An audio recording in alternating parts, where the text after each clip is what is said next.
नमस्कार मित्रांनो, सुवर्ण फार्मिंग चॅनलमध्ये आपले स्वागत आहे।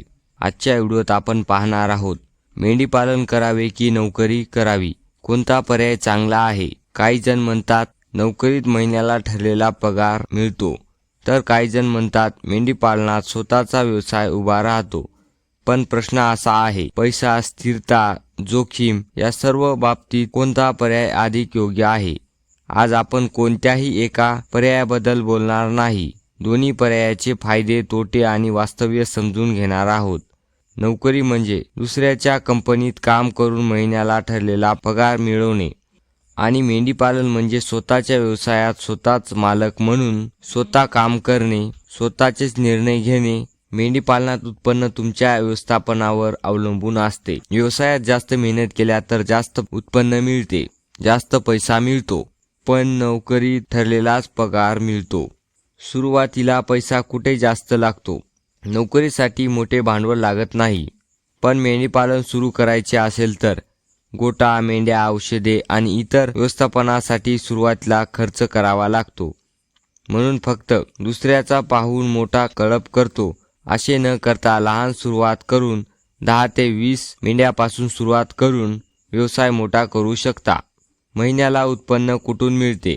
नोकरीत महिन्याच्या ठराविक दिवशीच पगार खात्यात जमा होतो, पण मेंढी पालनात प्रत्येक महिन्याला पैसे मिळतीलच असे नाही।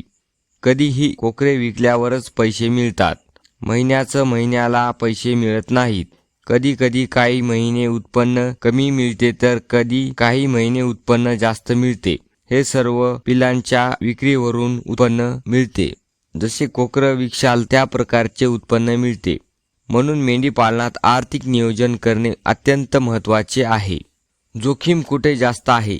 नोकरीत कंपनी बंद होऊ शकते, नोकरी जाऊ शकते। मेंढी पालनात रोग, दुष्काळ, चारा खर्च, बाजारभाव चढ उतार होणे अशा अनेक अडचणी येऊ शकतात, पण चांगले व्यवस्थापन केल्यास या सर्व जोखीम कमी करता येतात। नोकरीत कोणते काम करायचे हा वेळ दुसरा ठरवतो, मेंढी पालनात वेळ तुम्ही ठरवता, पण याचा अर्थ काम कमी आहे असे नाही। उलट मेंढ्यांना चारवणे, आजार ओळखणे यासारख्या कामाला सुट्ट्या नसतात।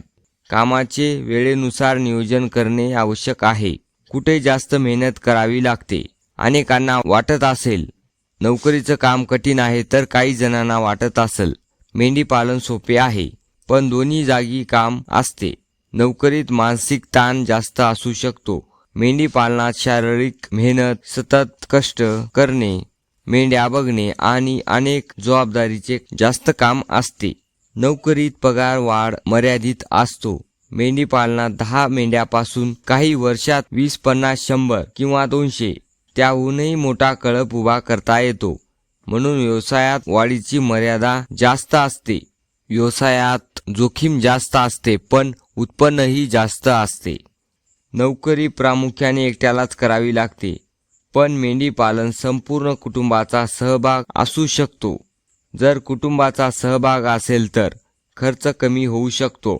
नोकरीसाठी शिक्षण महत्त्वाचे आहे, तर मेंढी पालनासाठी अनुभव, आरोग्य व्यवस्थापन, नियोजन आणि आर्थिक नियोजन महत्त्वाचे असते। अनेकांना स्वतःचा व्यवसाय करावा वाटतो, स्वतःच्या व्यवसायात समाधान वाटते, पण काहींना नियमित पगाराचे काम करावे वाटते। दर महिन्याला ठरलेला पगार मिळतो असे अनेकांना वाटते। नोकरीत आठवड्याला सुट्ट्या मिळतात, पण मेंढी पालनात कोणत्याही प्रकारच्या सुट्ट्या मिळत नाहीत। योग्य नियोजन असेल तर मेंढी पालनातून नोकरीपेक्षा जास्त उत्पन्न मिळू शकते, पण त्यासाठी वेळ, मेहनत, कष्ट लागतो। मेंढी पालन कोणासाठी योग्य आहे। ज्याच्याकडे जमीन किंवा चाऱ्याची व्यवस्था आहे, मेहनत कष्ट करायची इच्छा असेल, ज्यांना प्राणी पाळायला आवडतात, जे रोज न आळस करता, न थकता मेंढी पालनाला वेळ देऊ शकतात, जे संयमाने व्यवसाय वाढवू शकतात, त्यासाठी मेंढी पालन योग्य पर्याय आहे। नोकरी कोणासाठी योग्य आहे। ज्यांना नियमित पगार हवा आहे, ज्यांना व्यवसायात जोखीम नको आहे, ज्यांच्याकडे मेंढी पालनासाठी वेळ किंवा जागा नाही, यांच्यासाठी नोकरी योग्य पर्याय आहे। नोकरी वाईट नाही आणि मेंढी पालनही वाईट नाही।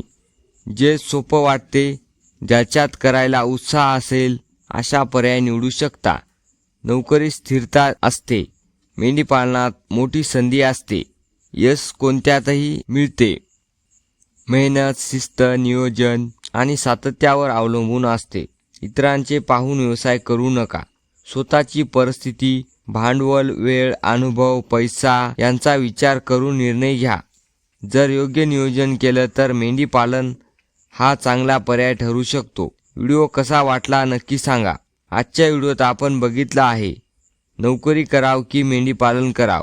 आजच्या व्हिडिओत एवढंच. पुन्हा भेटूया नवीन व्हिडिओमध्ये. तोपर्यंत धन्यवाद.